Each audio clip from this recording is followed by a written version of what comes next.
Some video games hide secrets so disturbing, developers never wanted them to be found, and once you see them, you can't unsee them. Tonight we're diving into the darkest video game Easter eggs ever discovered. Video games are supposed to be fun, a place to escape reality, to build, to explore, to conquer. But sometimes, they hide things that just feel wrong. Messages that were never meant for players.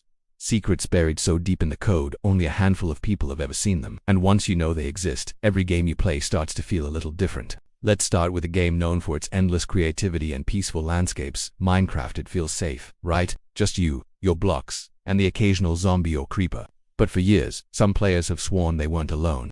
They describe seeing a figure in the distance, standing at the edge of their render distance, just watching.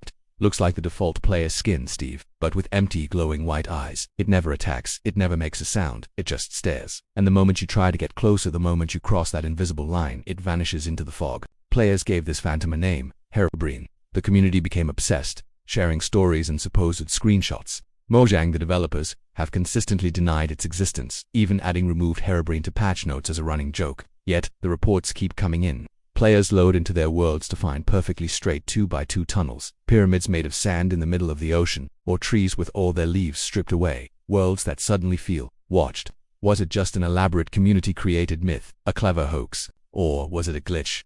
A ghost in the machine that was never supposed to be there, and maybe never truly left? The uncertainty is what makes it so terrifying. Now, let's go from a world of blocks to a basement of nightmares. The Binding of Isaac is already a dark game, dealing with heavy themes of abuse and trauma, but hidden deep inside, there's a room that most players will never find. It's not on the map. You can't access it through normal gameplay. To get there, you need a very specific set of items and a bit of luck. And when you finally enter, there are no enemies. There's no treasure, no reward. There's just a small, crying baby, alone in the dark. The sound of its crying echoes endlessly. There's nothing to do. You can't interact with it. You can't comfort it. You can only stand there and listen. Players have debated its meaning for years. Many believe it represents a deep, personal loss for the game's creator, a part of his life, a painful memory, embedded forever in the code. It doesn't scare you with a jump scare. It doesn't threaten your character's life. It scares you by making you feel something real and profoundly sad. It's a secret that offers no answers, only a lingering feeling of unresolved grief. Next, we ride into the sprawling, beautiful world of Red Dead Redemption 2, a game celebrated for its realism and detail. But even here, in the quiet woods of the Roanoke Ridge area, something unnatural lurks. Travel there at night, and you might hear a faint, sorrowful crying carried on the wind. If you follow the sound, you'll see her, a ghostly woman in a white dress, standing alone among the trees. She never attacks. She never speaks. She just stands there, weeping, before fading away into the mist. If you explore the area, you can find notes and clues that hint at a tragic past story of a woman who lost someone she loved and could never find peace. The game never explicitly tells you her story, leaving you to piece together the fragments. But here's where it gets even creepier. Some players claim that if you visit her location too many times, something changes. On your final visit, she stops crying, turns her head, and looks directly at you before vanishing for good. It's as if she knows you've been watching, a silent observer to her endless sorrow. Now, what if a game didn't just have a ghost, but felt like it was haunted itself? Let's talk about Doki Doki Literature Club. On the surface, it looks like a typical harmless dating simulator. Cute anime characters, cheerful music, a light-hearted story, but that's just a mask. As you play, things start to go wrong. The music distorts, the characters glitch, and then, the game starts reacting to you, the player. One of the characters, Monica, seems to become self-aware. She talks about your computer's operating system. She knows if you're using recording software. She even calls you by the real name associated with your user account, not the name you put in the game.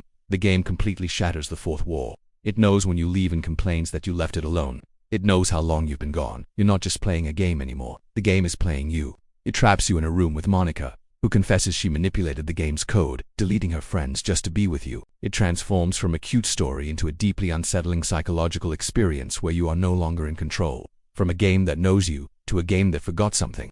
Super Mario 64 is a cornerstone of many childhoods. Bright, cheerful, and full of wonder. But buried deep within the game's original files, data miners found things that were never meant to be seen. Broken character models, unfinished textures, and faceless enemies. One entity in particular has become the subject of intense speculation.